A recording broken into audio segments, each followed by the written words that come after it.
Hey everyone, it's Brad and Josh here, and we welcome you to We'll Bring the Popcorn, the ultimate film and TV podcast. So now I want to move us into our TV review. We have finally part 1 of season 5 of Stranger Things. Now this show completely crashed the Netflix website for the first couple minutes of this coming out. It's very obviously highly anticipated. I had issues for a couple minutes getting into it, but once we got into it, man, this picked right up after we left off of season 4 here. You've got the rift that's created in Hawkins where it looks like, there's some ambiguity on whether Vecna actually made it out because we didn't see the body at the end of season 4, but we have the hunt for Vecna to put an end to all of this is on, and it's on in full force. And man, I gotta say, when they jumped in, they did not miss a beat. Like, they were back at it. It's a little bit of a time jump here. I want to say it's roughly 18 months or so since the end of season 4. You have, the cast, the kids are advancing in their training, and they're kind of trying to have a little bit of a normal life as best they could while also preparing to, find Vecna, take him down. But you also have this ginormous military presence that's now prominent in Hawkins, obviously with the military showing up towards the end of season 4 as they start to hunt for 11 and, try to capture her. You have the very real threat of Vecna and what all's going on with that. But man, jumping into the first episode out the gate, they do not give us a chance to catch our breaths because it is pow right into the action right away when we jump into the first episode here. Is you got the town has been quarantined. It's fenced off. They're really not allowed to leave. They've kind of patched the cracks with some steel plates, which is kind of a funny moment that they get kids who are like sliding down it on sleds and the military trying to chase them off. Like, okay, this is a crack into the upside down, like, and you're just sledding on it. And right. It just typical. But yeah, we're picking up around November 1987, which is 4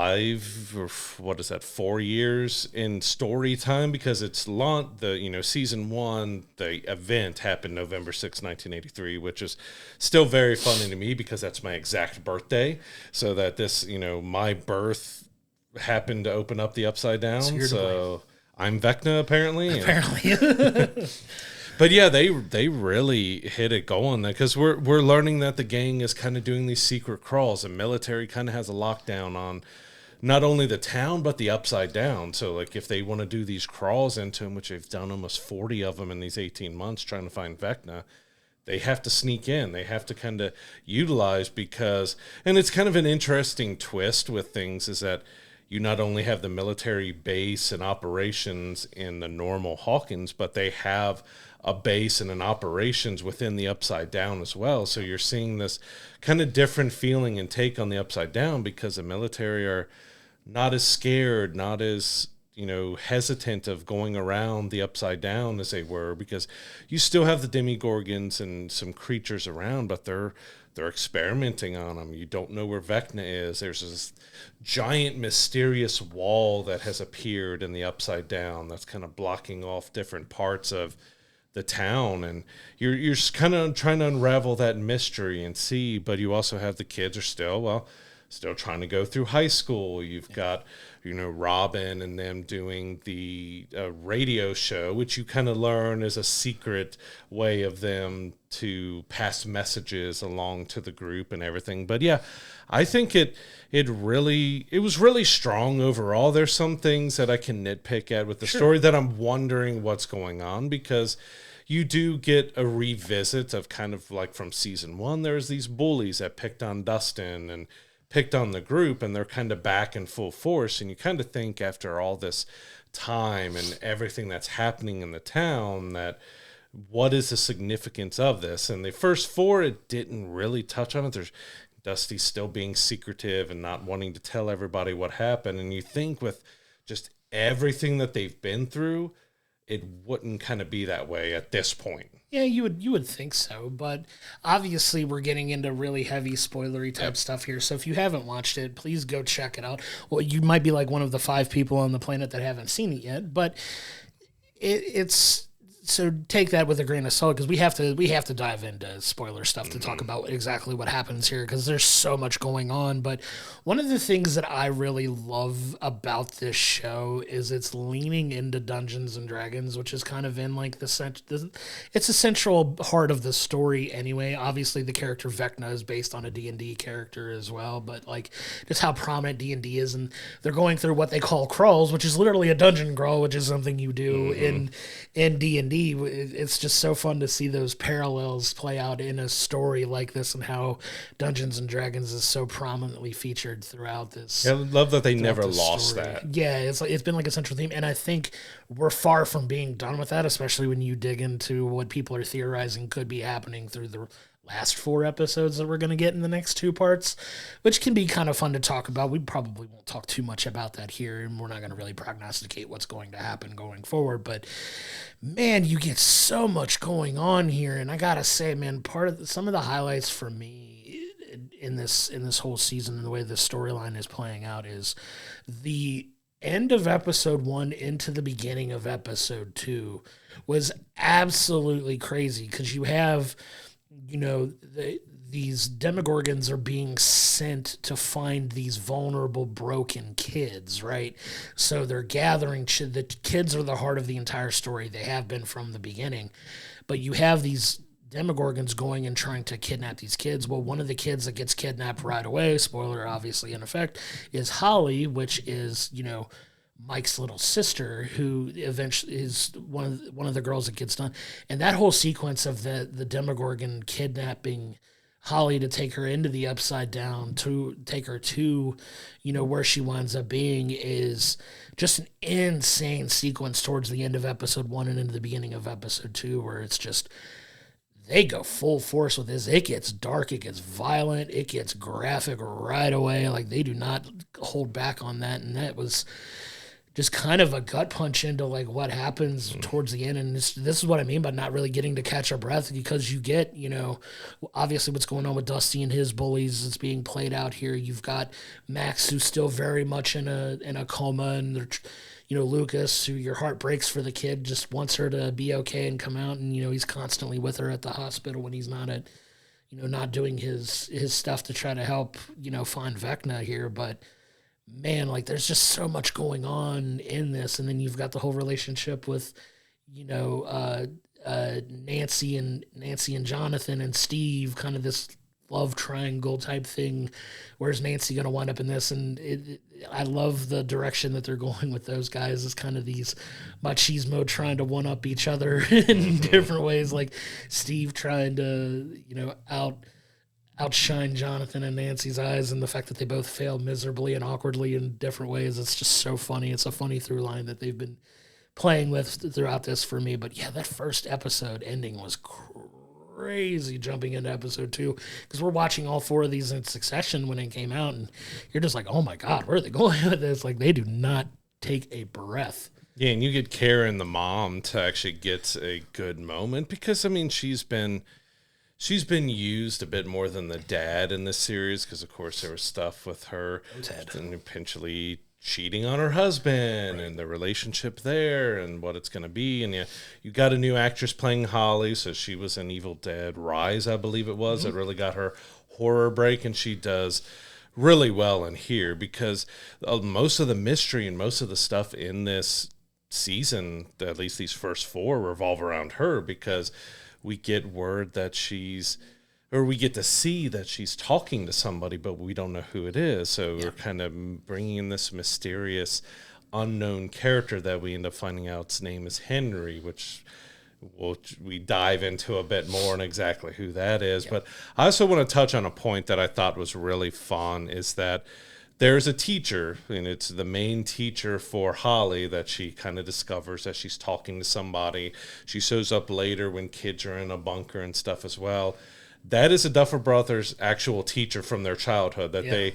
She was one that had an impact on their lives, and they wanted to bring her into it. So they gave her a role in the final season of Stranger Things to allow, a non-actor to be able to come in and, play this teacher and give her the 80s hair and let it go on. And I thought that was just a really nice touch that they had a teacher that did have, because it kind of played an impact, I went back and started rewatching Stranger Things up to I got to season 3 before, these first 4 dropped. I'm still going to try to work my way through of rewatching here, but their teacher who got him into the radios, and that teacher was really important to the boys as they were going through, because he helped reinforce a lot of their loves and everything else, and he was really helpful to him. So it was nice to see them do that for the in characters, but also bring in something from real life into that, which I thought was a nice touch. Yeah, for sure. It was such a cool story to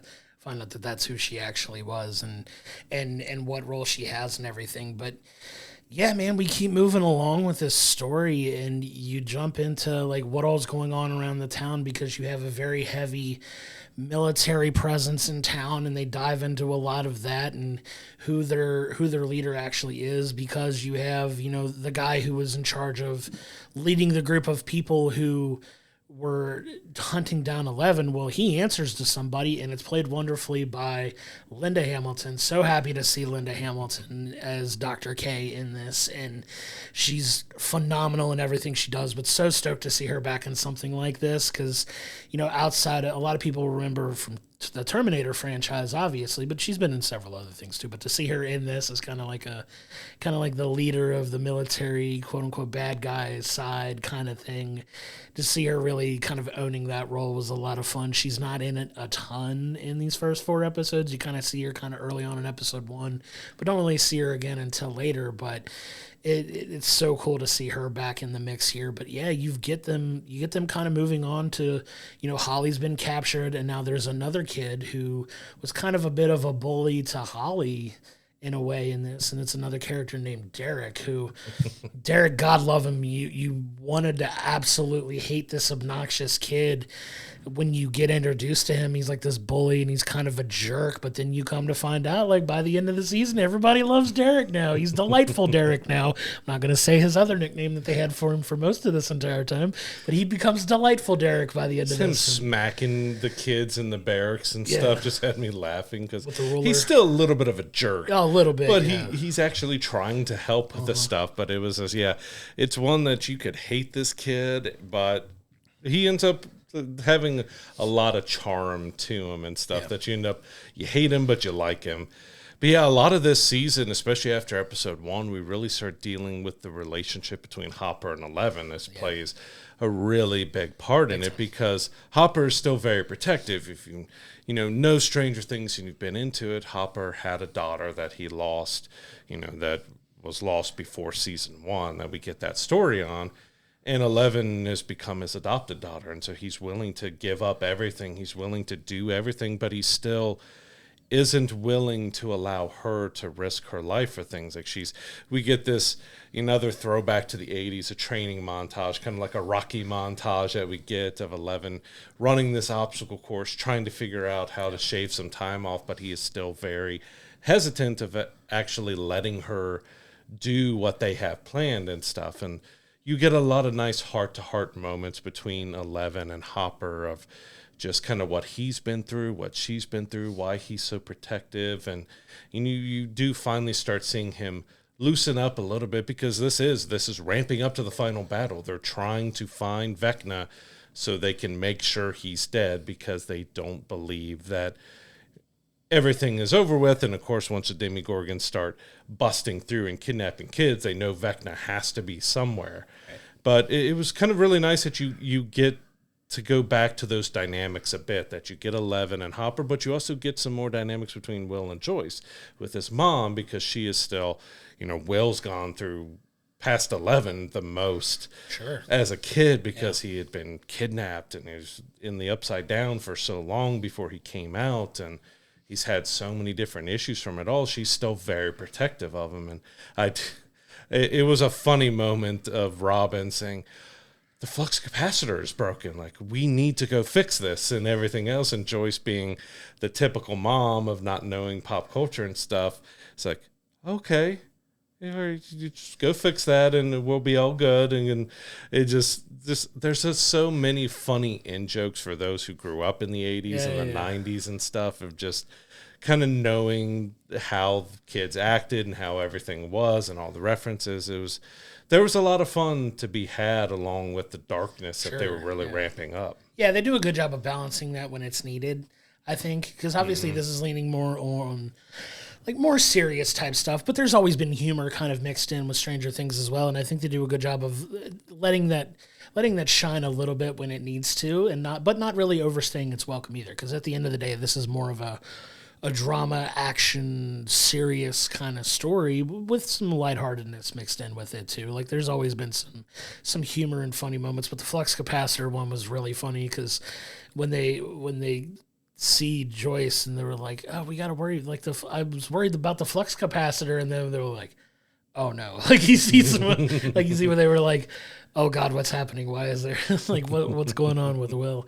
Will goes through quite a bit of a journey here in this season too, because he's always been like their lightning rod of kind of knowing when Vecna's relatively near, because he's always had like these spats where he like gets incapacitated basically whenever a Demogorgon is near or when Vecna is near. Like they kind of know when danger's coming. He's kind of their radar for when they know, and that kind of gets hammered up here a little bit here. But you kind of dive a little bit more into that connection here between Vecna and Will and the relationship that they have and what actually happened. Because literally the first 5 minutes of the season is Will running in the Upside Down as a kid, which is kind of some neat throwback stuff that they did for that to kind of help establish that. But you get how strong the connection you get. I was calling it very heavy Harry Potter Voldemort-esque type connection here. If I were to try to find another property to compare their relationship to, this feels very much like a Harry Potter Voldemort situation, kind of the way they play off of each other and how they're interconnected. But you really see a ramp up of Will and how this connection with him and not only Vecna, but the Demogorgons here and the visions become more prominent that he's seeing, through the POV of the Demogorgon, and he knows exactly where they are, and he can see them attacking. It's still incapacitating him, but he gets more information now. That connection is growing stronger the closer he's getting to these things, and it's a really interesting dynamic that Will goes through here as he's maturing and kind of growing in himself. And you see like not only the personal growth that he's going through, still trying to figure out who he is. I mean, you deal with the whole, who he actually is as a person kind of thing. And they deal with that story a little bit too. And I like the Will Robin connection that they have here, and where they can kind of lean on each other emotionally a little bit there, and is really cool because you kind of see Robin kind of guiding Will along a little bit, because Will sees Robin doing something and he was just like, oh, there is somebody out there like me that I can kind of connect to, and you can kind of connect the dots there if you've been paying attention to Will's story at all. But I love the relationship that those two develop in this first part here, and her trying to help Will kind of realize his potential here, I think, is what you're seeing, and kind of the messaging that's going along with that. And that was a really good part for Will's story that has happened here in the first 4 episodes. Yeah, and on the other side of that, we kind of get a kind of reintroduction or an introduction of this kind of world in between worlds, because we've always had the Upside Down, the dark and gloomy. You've had the normal life, but we get to see Holly as kind of existing in this kind of in between, because the house that was central to Eleven's story and all that is looking nice and shiny and new, and you've got the playground, and you got her dealing with Mr. Whatsit, and we do find out that's Henry, but of course that is Vecna in human form, so that ties still really into the Harry Potter, because we had Tom Riddle and Voldemort, and you got to see the back and forth between that, and we're kind of getting the same, that we're seeing how Henry is using this kind of human form, that he's tied these kids up to the spire, and he's able to kind of manipulate them into this memory of his, that he can really keep them locked in here and make them believe that everyone else are the monsters, and he's there to help them, and he's the one protecting them. And he tells Holly, like, just stay here, stay in this house. I'll be back soon. Just never go into the woods. And then, of course, very quickly after that, we get a mysterious figure shows up, knocking on the door, leaving a note for her in the mailbox that has her going through the woods to the docks, and adds another different layer of what kind of we've been wanting to see is exactly happening with the character that you've already mentioned, that we get to see. And again, this is big spoilers and everything. Max is inside of this memory. She's in this world. She's been trapped in here. And I kind of really like that dynamic between her and Holly, because she's trying to explain to Holly, like waking her up, that Henry is a bad guy. He is the monster. And this is what's going on. And we get to see her perspective of everything that's gone on with her and Vecna and the control. And you get to see the, infamous scene where she's floating in the air and how the music was bringing her back. And we got to see it from her perspective, that she's still kind of fighting to get out. Like, she's still in that coma, but she's actually trapped in this memory world of Vecna's, and she can't get out. And she needs kind of Holly's help to be able to get out of this world. And I thought it's another just interesting dynamic that they added into this. Like, we were wondering, all right, is just Max going to be in a coma the whole time and we don't see anything? But we actually get that revelation that she's trapped like Holly is. So more than likely, we're not going to see Max kind of breaking free until they're able to break something of Vecna to release that hold he has on all these kids. Yeah, and it was a really fun dynamic when they dive into that a little bit, and she starts talking about that, especially when you see just how close she came to making it out and getting out of that coma, and you see kind of the heartbreak of that, of like the tape running out of, the cassette tape running out and needing to rewind it and start it over. But there's one thing I love that they lean in heavily is the importance of music in this story, in all of these stories, and how important music is to everyone here. Obviously, with the iconic like Kate Bush "Running Up the Hill," song from season 4, and how important it is. You see how important music is, and for Holly, it's the '80s pop star Tiffany, who is like her favorite pop star, and it's. You have some playful dynamics with that too, and you just love to see how like important music is to so many different characters here, and it's really cool to see that continue on throughout this season too. But you get kind of now with them moving closer to finding Vecna finally, you get the revelation that the military are rounding up all the kids in the city and taking them to their extra quarantine zone in the heart of the city, and come to find out where that actually is and how that relates to the Upside Down. And you see some really cool, moments from like Dusty and, some of them trying to figure out where this place is and seeing how it's all connected. And it's just so smart, man. It's just such a smartly written show and smartly written story. And you get all of these, like, you get so much character development here in the first 4 episodes too, because you get Will going on his journey. You get, him having that conversation with his mom that she doesn't need to baby him as much, and he's capable of handling himself too, and he wants to do more to help. Similar to how they're working with Hopper and 11 here, where 11 is working so hard to have Hopper kind of just take the training wheels off and let her help. Like, she is this powerful being that can really help. I mean, she has one very obvious weakness that if I want to nitpick anything about the season, they kind of beat you over the head with how easy it is to subdue her, and they kind of lean into that a little too much, in my opinion. But it's one thing they've discovered is a way to kind of slow her abilities down and stop her. But she's gotten so strong in this too, and it gets really, really heavy towards the last 2 episodes too, because you get everything kind of coming to a crescendo here, where they're trying to break the kids out and get them out.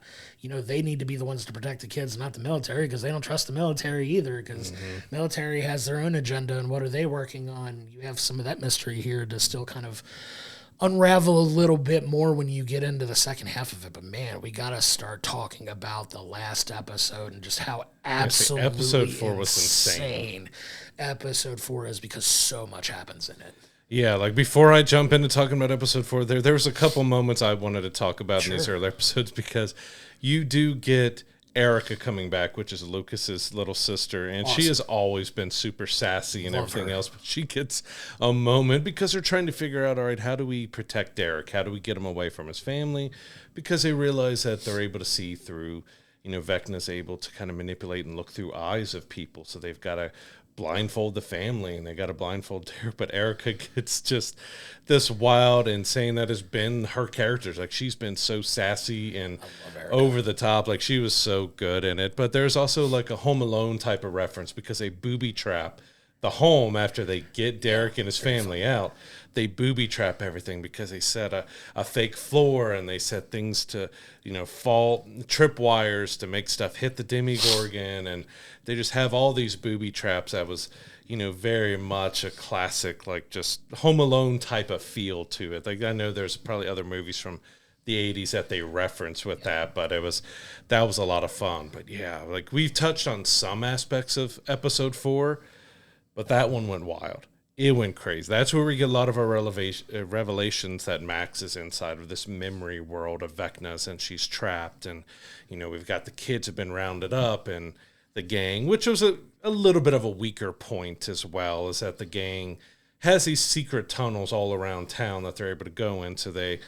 And it's, of course, to do a joke about Tom, Dick, and Harry and all that kind of stuff and make some innuendo jokes as they're trying to figure out these tunnels of where they lead and how they can go into stuff. But it was a little bit weaker that, okay, this very secure military base, we're going to, use the tunnels we already have to break into a bathroom and bring the kids out via the bathroom. That was a little bit weaker in that as well, of just trying to figure out, well, how do a group of kids and their mom break into a military base? Because 11 and Hopper spend almost all of these first 4 episodes in the Upside Down. Like, 11 is out a little bit longer than Hopper's because Hopper's the one who does the crawls. Like, he doesn't it's not exactly not trusting, but he's going to be the sacrificial lamb that if something goes wrong, it's going to be me that something happens to, not one of the kids, not Joyce, because we're still kind of dealing lightly with the relationship. Like, we're seeing the back and forth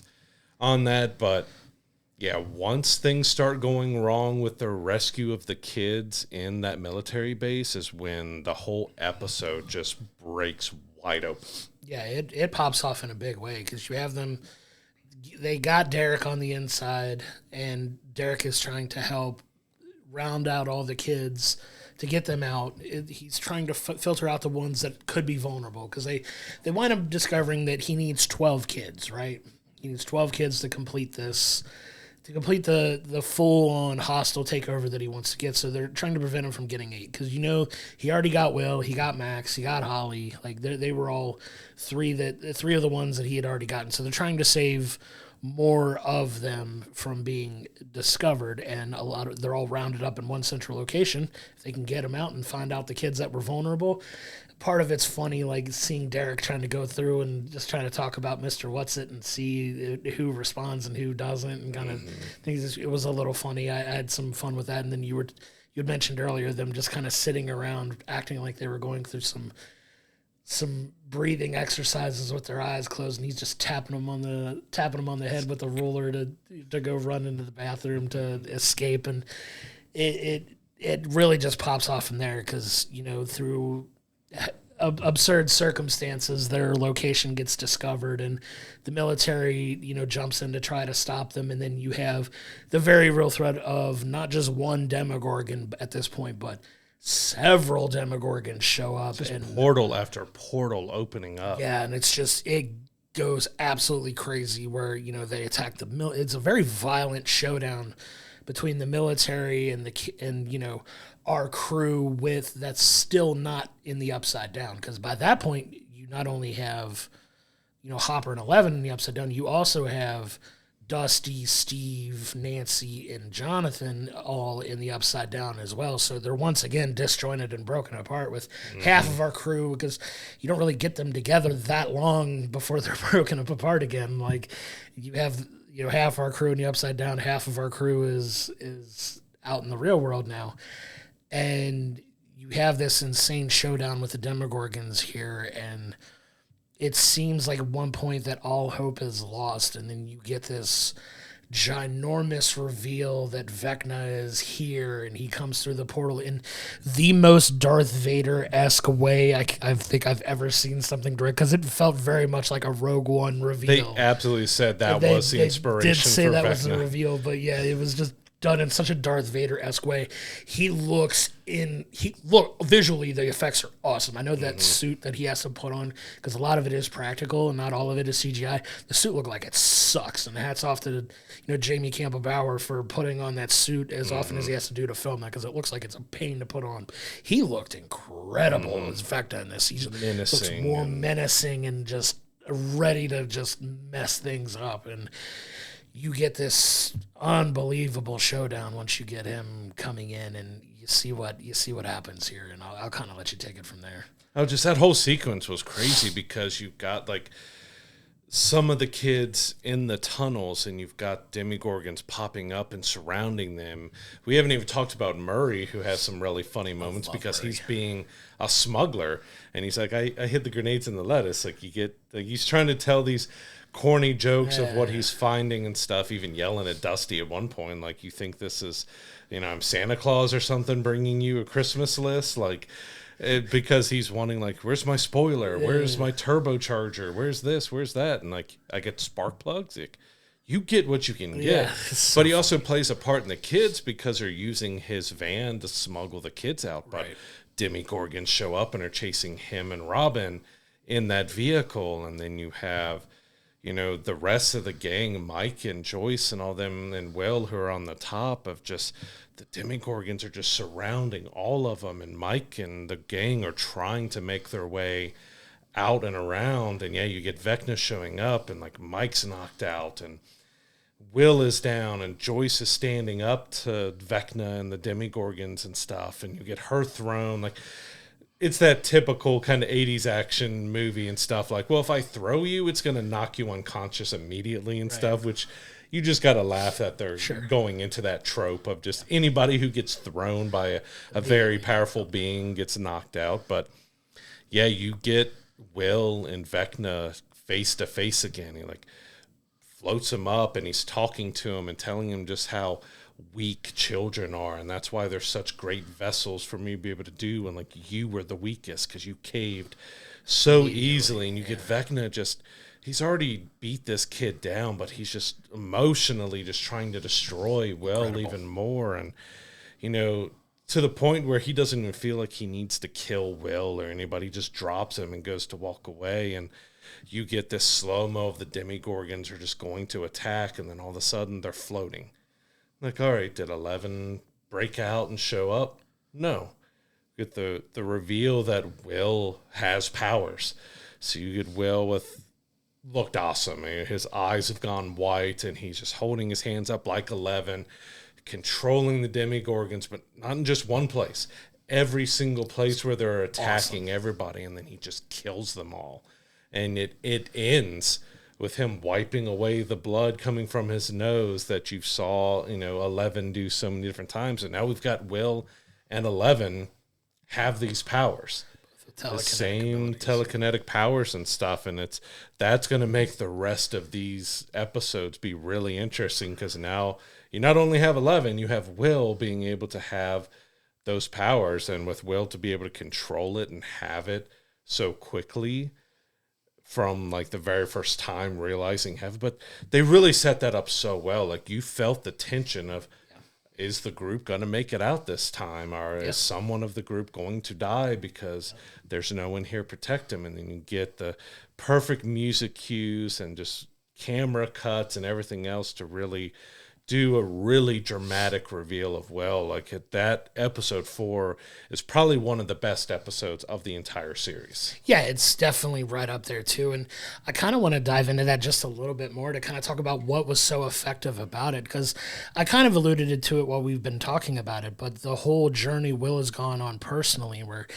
he's the one always holding himself back because he's not sure of who he is as a person, and he's not unsure if, like, it's very obvious with the way they tell the story that, Will is gay, and it's the 80s, so being gay is seen as a much more negative thing than it is now. Like, it was a lot more taboo back then, but you have Will just having, not only that, but having to go through all of the things he went through with Vecna and his experiences in the Upside Down and how that may have changed him. And then what is it about, one we don't know is what is it about Will that now he has these abilities and how they've unlocked him. But I think you can kind of tell with this connection that he's had this entire time that latent ability is in there, and it's been there the entire time. And you wonder if it's because Vecna kind of imparted that on him when he took him, because you see Max potentially showing some signs of that as well, potentially, but you have Will really fully realizing it. And it goes back to the conversation that they flash back to in that sequence that before that event happens, where you have his conversation with Robin, where it's just like, this is what I went through, and this is when I learned to let go and be who I really am.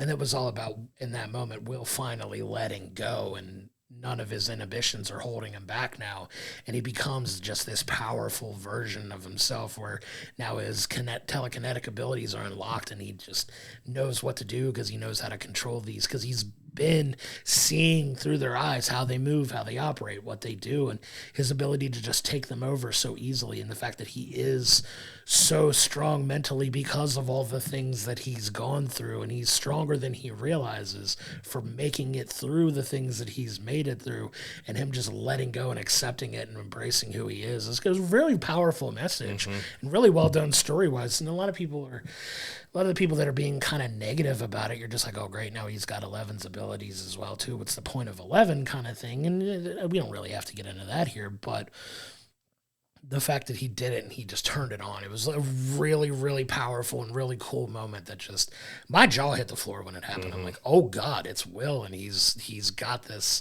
like, he's harnessed this, and he's doing this. It was a really awesome, awesome moment that's just absolutely insane. And I think there's a lot of people that forget that 11 is 11 because she was the 11th kind of kid in this program that they were finding these powers, because not only do we get Will's reveal, we also get kind of an underlying story is that in the Upside Down version of the base, there's this vault room that they believe Dr. K has Vecna locked up in that room, which, of course, with him walking through the wall, we realize, okay, Vecna's not locked up. He's been loose. And we get a really heartfelt moment because we get, 11 and Hopper have broken into the base in the Upside Down, but we also get, like, they've been experimenting on creatures. So we got Hopper being choked by this octopus-like creature in there talking to Dr. K, who's kind of revealing everything. But we also get him revealing that he's got a failsafe. He's got a bomb strapped to his chest, and you get a really hard-hitting moment between him and 11 because he's willing to, if Vecna's in that room and he can walk in there with this bomb and kill Vecna, and that means everyone else is safe with 11 and all the kids and Joyce, he's willing to do it. And you get this really emotional scene with him just kind of walking away with the trigger in his hand and walking into the room, and you cut away and like, you don't know where they're going to end it on it, but we get a few moments later after kind of everything with Will that we get the door open. Hopper walks back out and brings 11 in, and we see the room where they think Vecna is, but we get another big reveal that her sister was from the infamous, not as liked season 2, where the episode that everybody hates, where she meets that there's another one. I think she was 8. That she met this other who could make everyone kind of believe different things are happening. So she has a different set of powers than 11, but she's the one that's been locked up in this room and that Dr. K has been experimenting on. And because she's got a shaved head, kind of like how all the kids did when they were in there. And you get the reveal that she's still alive. And there's something, because that was always a storyline that everyone kind of felt a little rough about because it wasn't the best. Like, she's joining this gang of people who are robbing a bunch of different people, and they're trying to kind of manipulate 11, and 11 kind of grows a little bit from it, but we kind of just leave her there and don't really see her again. So we get her coming back into this. So I'm really curious what that is also going to mean, because we have 11, we have Will with powers, but now you have 8 coming back. You got her sister coming back.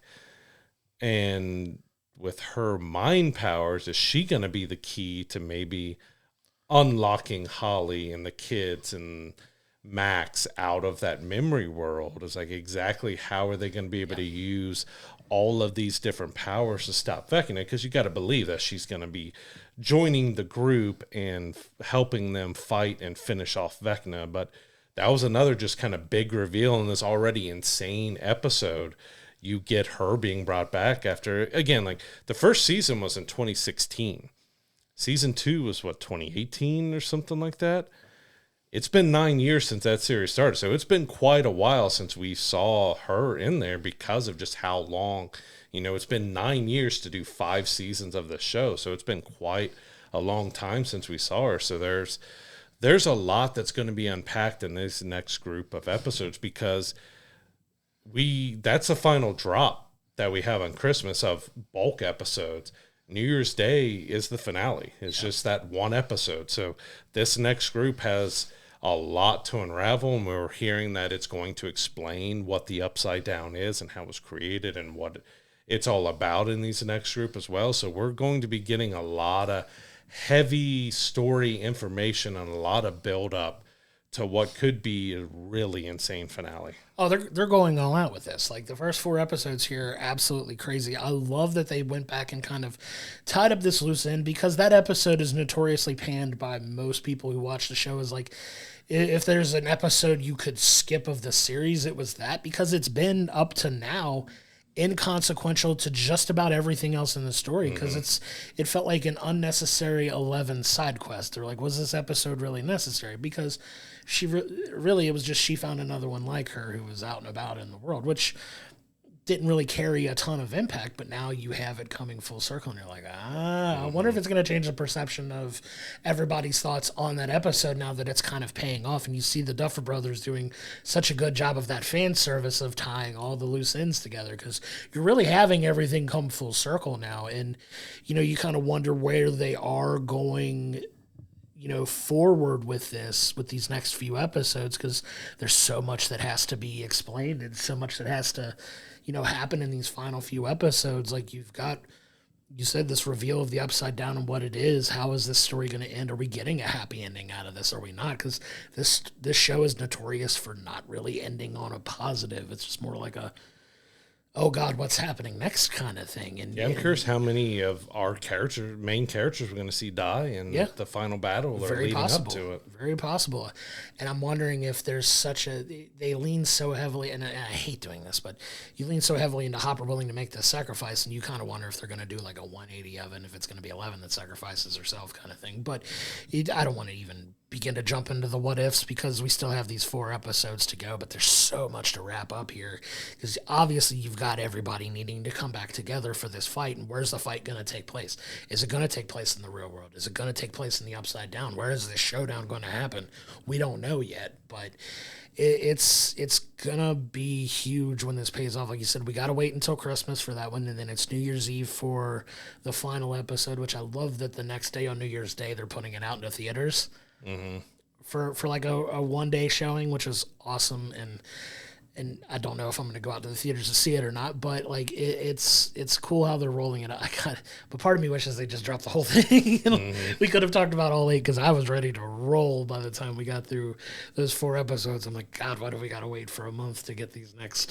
That's the thing with these that I really want. Like, I want to go back and watch the entire season as one. Oh yeah. When they drop it, like I'm going to binge watch them again after 100%. This is over, because It left you with that tension and cliffhanger that you want the rest of them to come out here. But I really want to see how the few shortcomings and pitfalls and stuff that they've had in this season of just kind of quickly moving through some of the story points, but also, like I said, bringing up Dusty being bullied over the Hellfire Club, and they're still kind of focusing on Robin's relationship, which is a lot to help Will open his eyes to a lot of stuff. But there are so many strands that are still open. Like, we need to know what's happening with the Wheeler parents. Like, we don't know what's going there. We got to resolve everything with Holly and Max in that memory world. We now have Will having power, so we have to figure that out. We've got the gang split up, and how are they going to get back together? And what is the ultimate game plan? How are they going to stop Vecna? And like you said, where are they going to fight him? Is it going to be in the lab, in the Upside Down? Is it going to be, actually take place in Hawkins where everyone's going to see all the creatures and monsters and know exactly what's going on? Are they going to do that kind of big reveal with it? Like there's a lot of individual stories because you also have, Jonathan potentially has something that he needs to do or wants to do. And you just got so many threads and story points with these characters that have to be wrapped up. And we potentially have a little over 4 hours left in this world that, these episodes vary. Like these were anywhere between like 50 minutes and like an hour and a half almost. So we don't know exactly how long these next 3 are going to be. We expect them all to be at least an hour. But you got 4 to 5 hours to really wrap up a lot of story points here. And they've done a solid job so far with these first 4. Like I think the 4th one was definitely the best out of all of them. There was a little bit of a slow build to get us where we are. And then once it finally got to it, it really hit it hard in episode 3 and 4 of kind of moving us forward. But yeah, there's a lot to wrap up in these final 4. Yeah, there's so much to wrap up with, but we've got another month to wait, man. We've got another several weeks, and we're just gonna sit here and twiddle our thumbs and wait until it comes out. But Stranger Things Part 1 is an incredible jump off to this final season. We've gone so far with these characters in this story, and there's just so much that happens in these first 4 episodes to kind of set up the next 2 parts that we have, and they do such a good job of moving things forward, taking a breath when you need to, and then just punching you right in the face with just an incredible 4th episode that, in both of our opinions, and I'm going to speak for you just a little bit here and just say that it's one of the best episodes of the show they've done to date, and we're very excited to see where things progress moving forward in the second and third parts of this too. What is definitely going to be an absolutely crazy finale. Like, I just got so much enjoyment out of this. It was great. Like, it felt like a world event for this to come out. This is like one of the first big must-see event that I can remember us seeing in a long, long time. Like, even going back into season 4, there was a lot of hype of it about the end, but there was something about this season jumping off finally. Maybe it was the 3-year gap. I'm not entirely sure, because it was well over 3 years, almost 3.5 years since we've gotten a brand new episodes for this, but this felt like a really big worldwide event that just got absolutely everyone talking about it. Even people that were kind of on the fence of having watching it were interested to see what people were thinking about it. And that just goes to show the staying power of the show and why it's one of the best series to ever come out on Netflix. That's the OG original Netflix property.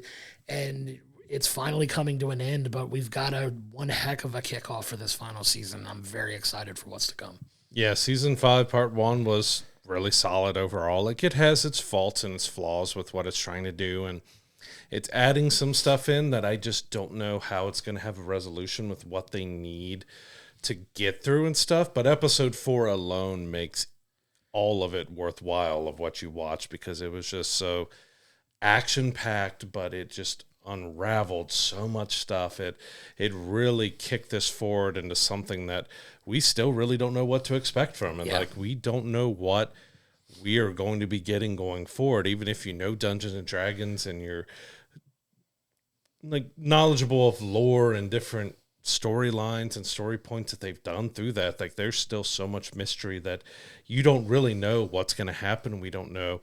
We expect that we're going to have several people die that we care about in here. We know we're going to get an emotional gut punch, but we just don't know who or what that's going to be. Like, there's just still 4 episodes left to be broken up into 2 different releases.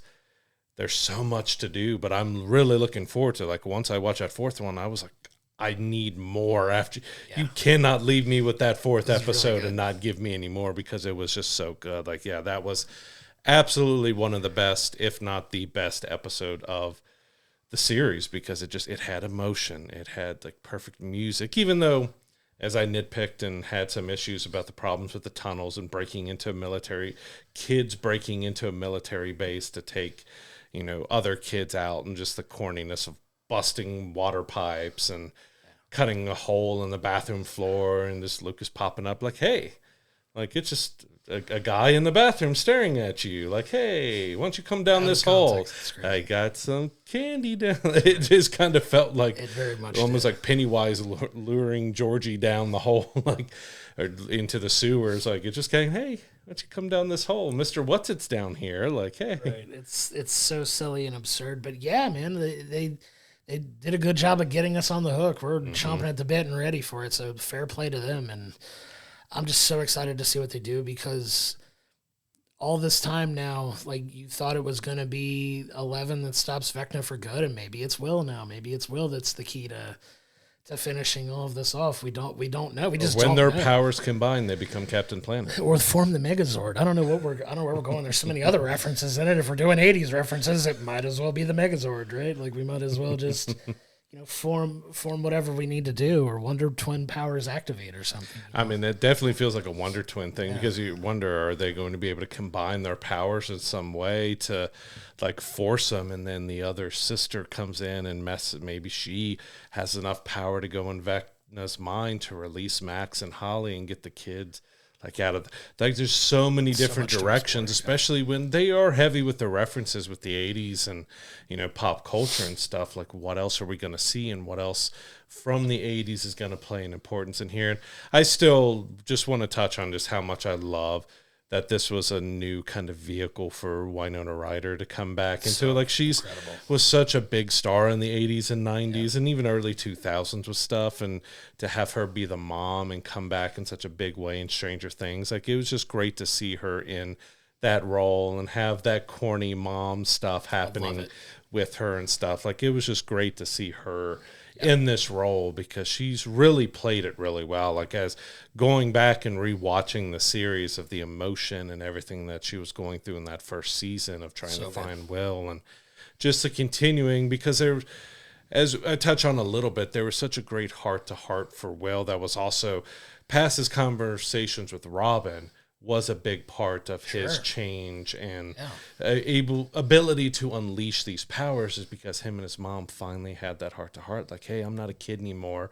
I know you're always going to be looking out for me and want to protect me and stuff, but I can fight my own fights and that I can be my own person now and stuff. And it was a great heart to heart between them that was kind of really well done in that way. But there's some really solid, great moments in these first 4 episodes. Yeah, for sure. She's been an absolute delight to watch in these 5 seasons, and it's great to see her back in a big way in this. And she's had such a good turn, and she's so funny in these. Like she has some really solid moments in these first 4 episodes. I'm excited to see where she goes and how she helps with them in this fight as best she can. As the mom supporting everyone here, and we'll see where it goes. But all 4 episodes of Stranger Things Part 1 are on Netflix right now. Please, if you are like one of the 10 people left on the planet that haven't watched it, go watch it, check it out, come to our YouTube comments, let us know what you think about it, come to our Discord, please tell us what you think about this. We are so excited for this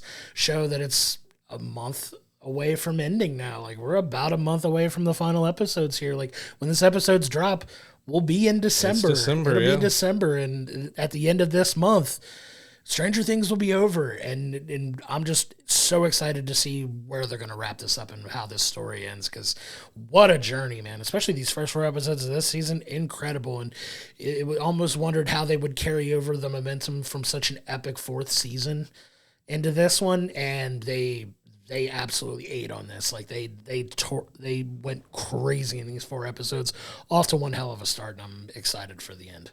Yeah, I'm really looking forward to it because I feel like it's going to happen, is that Joyce is going to have that heroine moment like Ripley in Aliens, and like get away from her or get away from him for, hers or something. Like I think she's going to have that kind of Ripley or Mama Weasley moment. Yeah, that she's going to just have that moment where she kind of steps up and because I kind of thought that was going to happen in episode 4, because she does kind of step up, but I'm just waiting for a classic like 80s action movie line, either from Terminator or Alien or something else, just to come out of her and just get that moment, especially if she gets to have it maybe against Dr. K or something else, get her to have that kind of have a really '80s one-liner moment. I'm just really waiting for her to get that big moment. I would be remiss if I didn't shout out the moment that she had earlier when the Demogorgon shows up to the barn to try to get Derek, and they're having that showdown there, and he busts through the door, and she gets in between the Demogorgon and the kids, and you could see Will kind of low-key maybe trying to start to control a Demogorgon, because you see her swinging the axe at the Demogorgon, and the Demogorgon, which is not really notorious for backing up too much, was backing up, and it was a really cool visual thing for her. And I kind of hope, like you said, that she gets that full-on moment where she can have that kind of impact like she did there. And can she somehow find a big loader like from Aliens and just come out and attack the Demogorgons like big alien mother?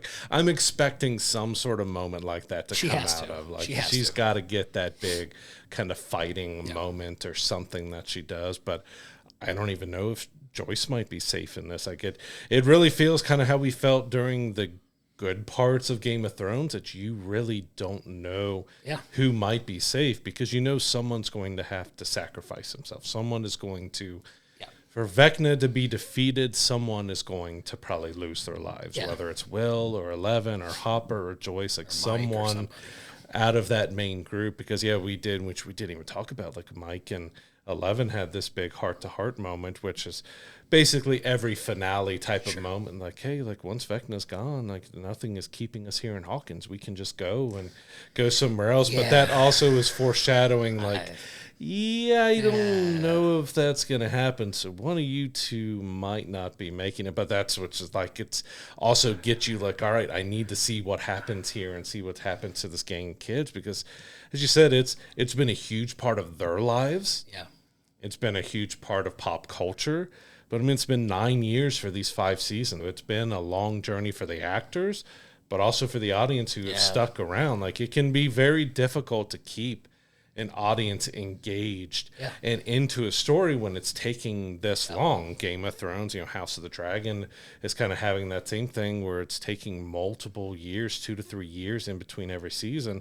It can be hard to hold an audience grasp, but I fell right back into it 100%. As soon as I watched that first episode. Yeah, 100% you dive in, especially when you get that iconic dun, dun, dun, dun, dun, dun, dun, the intro to it, and you're just like, all right, I'm ready. Like, it's here, we're watching it, we're ready to go. But great first 4 episodes, man. I'm excited about that.